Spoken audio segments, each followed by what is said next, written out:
आगाज में आपको बताएंगे वज़ीर आज़म शहबाज शरीफ के दौरा सऊदी अरब का मुश्तरका एलामिया। सऊदी अरब की स्टेट बैंक के पास मौजूद $3 अरब की वापसी की मुद्दत में तौसीह। सऊदी अरब का पाकिस्तान के साथ मुआशी ताउन जारी रखने का अयादा ये एलामे में दर्ज है। और पाक सऊदी सुप्रीम कोऑर्डिनेशन काउंसिल के तहत दो तरफा ताल्लुकात के फरोग पर भी इत्तफाक हुआ। पाकिस्तान की जानिब से सऊदी अरब की भरपूर ताउन को सराहा गया, ये भी एलामे में दर्ज है। एलामियों के मुताबिक दोनों मुल्कों का निजी शोबे में भी ताउन पर इत्तेफाक हुआ। इंडस्ट्रीज और कानकनी के शोबे में ताउन पर भी इत्तेफाक किया गया। इक्तसादी शोबे में ताउन की नई राहें तलाश की जाएंगी। वज़ीर आज़म शहबाज शरीफ के दौरा सऊदी अरब का मुश्तरका एलामिया जारी कर दिया गया है। सऊदी अरब की स्टेट बैंक के पास मौजूद $3 अरब की वापसी की मुद्दत में तौसीह कर दी गई। एलामी के मुताबिक सऊदी अरब का पाकिस्तान के साथ मुआशी ताउन जारी रखने का अयादा पाक सऊदी सुप्रीम कोऑर्डिनेशन काउंसिल के तहत दो तरफा ताल्लुकात के फरोग पर इत्तफाक हुआ। एलामी के मुताबिक पाकिस्तान की जानिब से सऊदी अरब की भरपूर ताउन को सराहा गया। मजीद जान लेंगे, हमारे नुमाइंदे यासिर मलिक हमारे साथ मौजूद हैं। यासिर मलिक, मजीद आगाह कीजिएगा।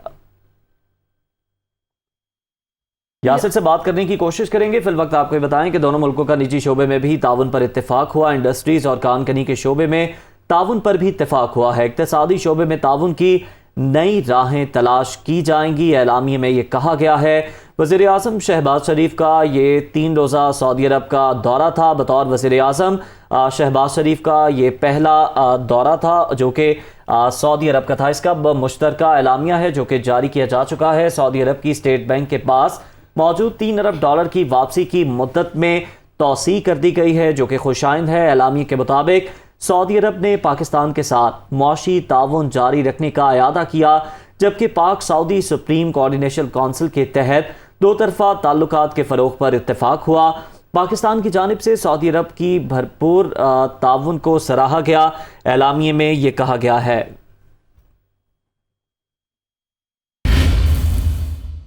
वज़ीर आज़म शहबाज शरीफ मनसब संभालने के बाद पहला गैर मुल्की दौरा करके वतन पहुंच गए। सऊदी अरब से वापसी पर शहबाज शरीफ ने यूएई की मुसल्लह फ़ौज के सरबराह और अबू धाबी के वली अहद शेख मोहम्मद ज़ैद बिन नहान से मुलाकात की।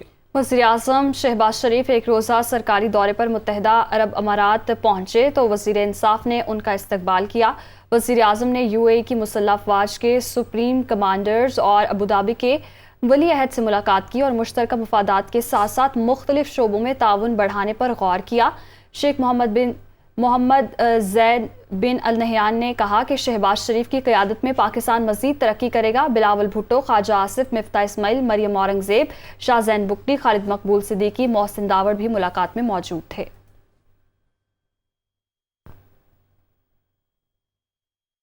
आगे बढ़ेंगे, आपको बताएंगे पीडीएम की स्टीयरिंग कमेटी का अहम वर्चुअल इजलास आज तलब। इजलास की सदारत पीडीएम के सेक्रेटरी जनरल शाहिद खाकान अब्बासी करेंगे। पीडीएम मस्जिद नबवी वाक़े पर एहतजाज से मुतालिक हिकमत अमली तय करेगी, जबकि इजलास में मुल्की सियासी सूरत हाल पर भी मुशावरत होगी। आपको बताएं पीडीएम की स्टीयरिंग कमेटी का ये अहम वर्चुअल इजलास है जो कि आज के रोज़ तलब कर लिया गया है। इजलास की सदारत पीडीएम के सेक्रेटरी जनरल शाहिद खाकान अब्बासी करेंगे।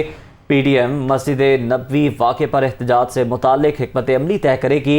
इजलास में मुल्की सियासी सूरत हाल पर भी मुशावरत होगी। पीटीआई रहनुमा फवाद चौधरी का कहना है कि अभी तो लॉन्ग मार्च का ऐलान हुआ है और पार्टी क़यादत के खिलाफ मुकदमे दर्ज करने का सिलसिला शुरू हो गया है। ट्वीट में फवाद चौधरी का मजीद कहना है कि आपने अब घबराना है, अवाम का समुंदर आपको बहा ले जाने के लिए तैयार है। जब दिमाग सुन हो जाए तो ऐसी ओछी हरकतें होती हैं। उन्होंने कहा अभी लॉन्ग मार्च का ऐलान हुआ है और इन्होंने अजीब हरकतें शुरू कर दी हैं।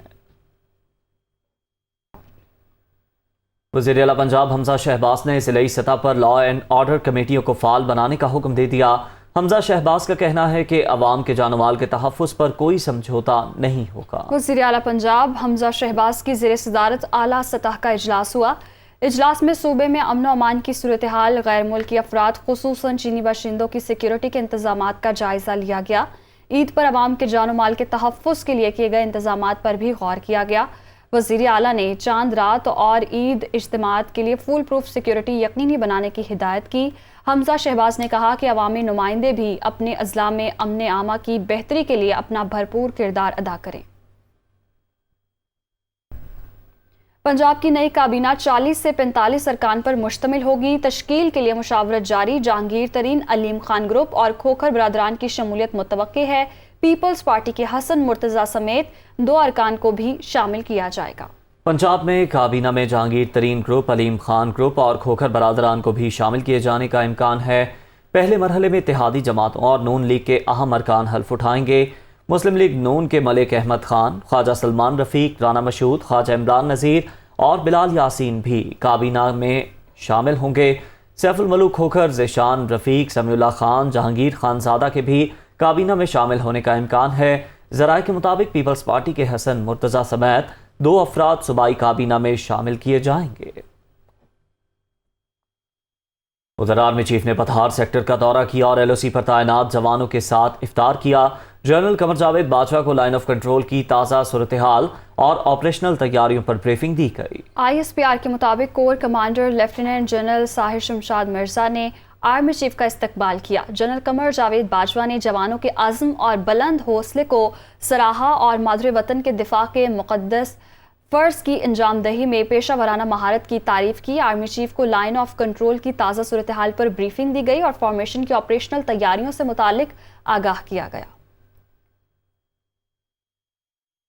कुछ दीगर खबरें शामिल करते हैं। सऊदी अरब और मुत्तहिदा अरब अमारात समेत खलीजी ममालिक में शवाल का चांद नजर नहीं आया।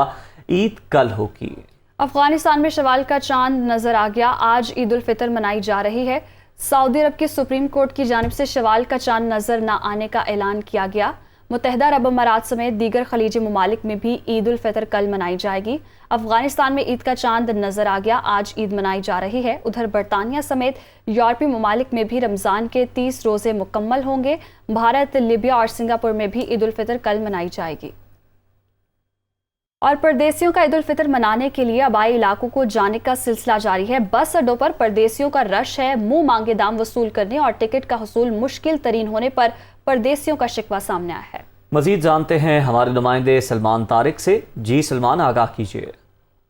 जी, ईद उल फितर अपनों के साथ मनाने के लिए परदेसी जो हैं वो अपने आबाई इलाकों को जा रहे हैं और ये सिलसिला जारी है। तमाम बस अड्डों पर खासा रश दिखाई देता है। जो परदेसी हैं वो अपने आबाई इलाकों को जाने के लिए लाइनों में लगे दिखाई देते हैं टिकट्स के हुसूल के लिए।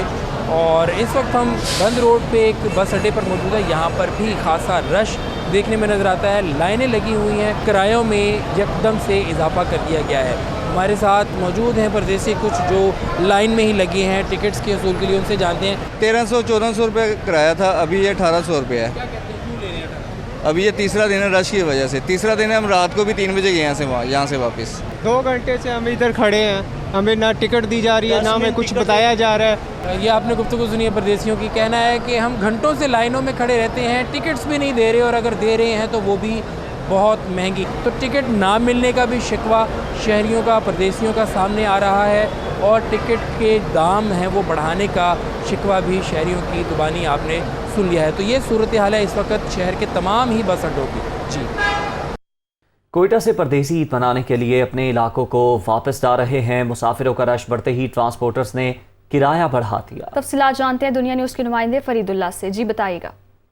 जी, कोयटा से ईद मनाने के लिए जो मुसाफिर है परदेसी अपने इलाकों को जा रहे हैं। देखने में आ रहा है कोयटा के जो मुख्तलिफ इलाकों में जो बस स्टैंड्स हैं, जहाँ जबल नूर है, एयरपोर्ट रोड है, सरियाब रोड है, हज़ारगंजी, यहाँ बहुत मुसाफिरों का रश है। और साथ साथ जैसे मुसाफिरों का रश बढ़ा है, जो ट्रांसपोर्ट मालिकान है उन्होंने किराए बढ़ा दिए हैं। पंजाब की जितने भी रोड है, कोयटा से ले कर पिंडी, चकवाल और मियाँ वाली तक जितने भी लोग जा रहे हैं उन तमाम से जो है किराया तकरीबन बढ़ा दिए गए और 500 रुपये इजाफी उनसे किराया लिया जा रहा है। अगर अंदरून बलूचिस्तान की हम बात करें तो यहाँ से कोयटा से जो लौलाई का पहले किराया था 500 रुपये, अब 700 रुपये वसूल किया जा रहा है। और जो ट्रांसपोर्ट मालिकान है उनका ये कहना है कि इसलिए बढ़ाया जा रहा है कि वहाँ से जो उनके पास सवारी नहीं मिलती, इसलिए सवारी ना होने की वजह से वहाँ गाड़ी वापस आनी है, इसलिए उन्होंने जो है किराया ज़्यादा वसूल किया। लेकिन मुसाफिरों का ये कहना है कि मुसाफिरों का रश है, अक्सर गाड़ियों में जगह नहीं मिल रही, इसलिए उनसे ज़्यादा किराया वसूल किया जा रहा है। क्योंकि ईद के सीज़न में हमेशा ऐसा होता है। और अक्सर देखते हैं अक्सर कंपनियों की जो गाड़ियाँ तो जा चुकी हैं, उसके बाद जो छोटी हाईएस्ट गाड़ियाँ वैगनें हैं उनके ज़रिए लोग जा रहे हैं, जो मतलब ग्रुप की सूरत में 8-8, 10-10 लोग उनको हायर करके ले जा रहे हैं, उन्होंने भी किराया बढ़ा दिया है। जी, गुजरावाला में भी ईद शॉपिंग उरूज पर है। बच्चों बड़ों को मनपसंद कपड़ों और जूतों की तलाश है। इंतजामिया की जानिब से मॉडल सहूलत बाजार को ईद बाजार में तब्दील कर दिया गया। तफसीलात बता रहे हैं दुनिया न्यूज़ के नुमाइंदे फहद बशीर। आज देखें, ईद की आमद के साथ ही मार्केटों, बाज़ारों और शॉपिंग प्लाजों में ईद की ख़रीदारी का जो है वो रश बढ़ गया है। बड़ी तादाद में ख़वातीन, बच्चे, मर्द जो हैं वो ईद की मुनासबत से कपड़े और जूते ख़रीदने के लिए इन मार्केटों का रुख कर रहे हैं। अगर बात की जाए तो ख़वातीन की जो बड़ी तादाद है उनकी जानिब से ज़्यादातर सिले सिलाई कपड़ों को जो है वो ख़रीदने को तरजीह दे रही हैं। कपड़ों से मैचिंग करते हुए जूते भी लिए जा रहे हैं, चूड़ियाँ भी जो है वो मैचिंग कपड़ों के साथ करके वो ख़रीदी जा रही हैं। इसके अलावा मेहंदी के स्टॉल्स पर भी हमें जो है वो ख़वातीन का जो है रश नज़र आ रहा है। बात की जाए छोटी बच्चियों की तो उनकी जानब से जो है कपड़ों से मैच किए हुए जो है वो हेयर कैचेस जो है वो खरीदे जा रहे हैं। जो छोटे बच्चे हैं वो घड़ियाँ खरीद रहे हैं, सन ग्लासेस जो है वो यहाँ पर खरीदे जा रहे हैं। इसके साथ साथ गुजरांवाला में कायम जो सहूलत बाज़ार है उनको भी ईद बाज़ार में जो है वो तब्दील कर दिया गया है और 70 से ज़्यादा यहाँ पर वो स्टॉल लगाए गए हैं। जब हमारी ख़रीदारी के लिए आने वाले जो शहरी उनसे बात हुई तो उनका ये कहना है कि जो ईद करीब आते ही जो है महंगाई में भी इजाफा हुआ है, कपड़ों की कीमतों में भी इजाफा हुआ है, लेकिन चूँकि ईद है, ईद पर नए कपड़े पहनना अच्छा लगता है तो इसलिए वो नए कपड़े खरीद रहे हैं, बच्चों के लिए भी खरीद रहे हैं ताकि जो ईद की खुशी है वो दुबाला हो सकें। जी, शहर इक़्तिदार समेत मुल्क के मुख्तलिफ शहरों में शदीद गर्मी की लहर। महकमा मौसमियात ने ईद पर बारिशों की नवीद सुना दी। मुल्क भर में मौसम की क्या सूरत हाल है, जानते हैं दुनिया न्यूज़ की नुमाइंदा इस्मा शौकत से। इस्मा, बताइएगा। जी बिल्कुल, मुल्क भर में जो है वो शदीद गर्मी की लहर जारी है और मुख्तलिफ शहरों में हीट वेव भी चल रही है, लेकिन महकमा मौसमियात ने जो है वो ईद पर खुशखबरी जो है वो सुना दी है कि ईद पर मौसम जो है वो खुशगवार रहेगा। हम पाकिस्तान के मुख्तलिफ शहरों में जिसमें लाहौर, रावलपिंडी, इस्लामाबाद, मुल्तान, पेशावर, इन तमाम शहरों में और दीगर शहरों में जो है वो बारिश की नवीद सुनाई गई है, जबकि ठंडी हवाएँ भी चलेंगी। टेम्परेचर जो है वो मुख्तलिफ शहरों में 39-40 सेंटीग्रेड तक जा रहा है, लेकिन ईद पर खुशखबरी ये है कि मौसम जो है वो खुशगवार होगा। पहले, दूसरे और तीसरे दिन जो है वो बारिश की नवीद सुनाई गई है, जबकि ठंडी हवाएं भी चलेंगी, बादल छाए रहेंगे, खूबसूरत मौसम होगा। तो ईद भी अच्छे से जो है वो शहरियों की गुजरेगी। तो शहरी तैयार हो जाए, मौसम खुशगवार होने की वजह से ईद का मज़ा जो है वो दुबाला होने जा रहा है। जी, ईद के दौरान शहरियों के लिए अच्छी खबर है। महकमा मौसमियात के मुताबिक पंजाब के बेशतर इलाकों में तेज़ हवाओं के साथ बारिश मुतवक्के है। लाहौर में तेज़ रफ्तार गर्दालूद हवाएं चल सकती हैं। मज़ीद जानते हैं लियाकत अंसारी से।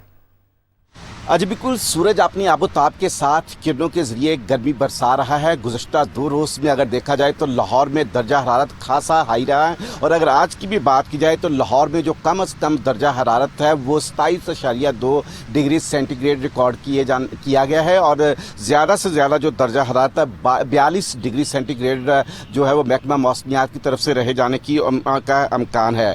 आइंदा 2 दिन में जो लाहौर है इसमें तेज़ रफ्तार जो है वो गर्द आलूद हवाओं के चलने की जो है वो महकमा मौसमियात की जानब से पेशगोई की गई है और कहा गया है कि ईद के दिनों में जो है वो हल्की बूंदाबांदी के साथ जो है वो बारिश का भी इम्कान है।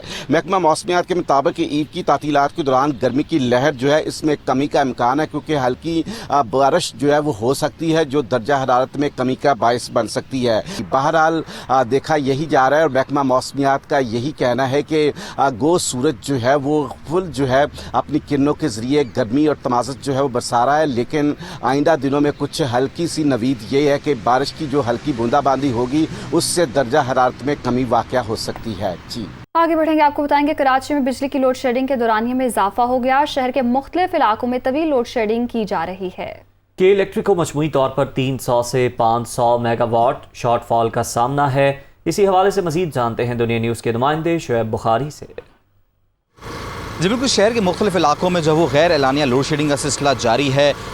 इस वक्त भी जो है वो के इलेक्ट्रिक की जानिब से ही कहा जा रहा है कि तकरीबन जो है वो 300 से 500 मेगावाट बिजली की कमी का सामना है, जिसकी वजह से जो है वो शहर के मुख्तलिफ इलाकों में लोड शेडिंग जारी है और लोड शेडिंग भी ऐसी कि गैर एलानिया तौर पर जो है वो जारी है। शहरियों को शदीद मुश्किलात का सामना करना पड़ रहा है। सहरी और अफ्तारी में ख़ास तौर पर जो है वो काफ़ी परेशानी का सामना करना पड़ता है। ख़ास तौर पे सहरी की अगर बात की जाए तो सहरी के लिए खाना बनाया जाता है। अक्सर जो वो सार्फिन अपने अहल खाना के लिए सहरी की तैयारी मसरूफ़ होते हैं कि अचानक लाइट चली जाती है और इसी तरह अफ्तारी में भी ऐसा ही होता है। ख़ास तौर पर अगर मैं बात करूँ ख़ास वो इलाके जहाँ पर ज़्यादा तकरीबन 9 से 10 घंटे तक जो है वो दौरानिया बढ़ा दिया गया, लोगों को काफ़ी परेशानियों का सामना करना पड़ता है। कहते हैं कि जब भी जो है वो नींद से उठो या नींद करने के लिए सोने के लिए जाते हैं बिस्तर में तो लाइट नहीं होती। उन्होंने आला हुकाम से जो है वो बिजली की फरामी को जो है वो यकीनी बनाने के लिए मुतालबा किया है और साथ साथ ये भी कहना है उनका कि ख़ास तौर पे ऐसे टाइम पर जो सहरी और अफ्तारी की टाइमिंग्स हैं, बाकी क्योंकि एक ही रोज़ा रह गया है तो ऐसे में बिजली की फरामी को जो है वो यकीनी बनाया जाए। जी।